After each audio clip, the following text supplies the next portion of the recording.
rely on, na pwede ninyong asahan, no, na magpapatuloy ng inyong nasimulan.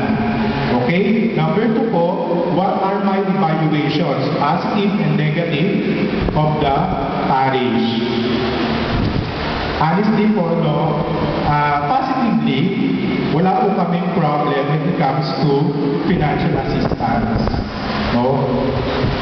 Wala po kaming problem. The parish has been always supportive of our activities. But the only negative lang po that we could say, no,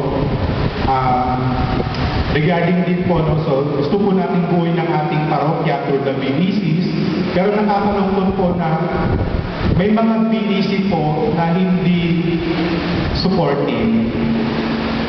No? May mga BDC po na pagdating na sa kabataan, wala na silang tenga, handang makinig. Nakakalungkot, no? Sabi nila, wag po nating patayin yung entusiasm ng mga bata. No? Kasi once na na-discourage sila o nawalan sila ng gana, no? Parang mga aso din yan na kahit tawagin mo ayaw na.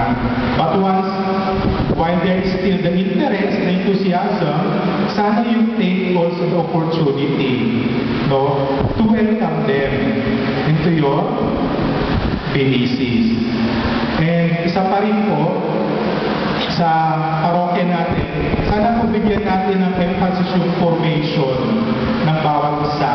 So tayo po bilang isang, although sabi ni Father kanina, we are not an organization, but we belong to the community. At sino po ba yung mga kasama natin sa community?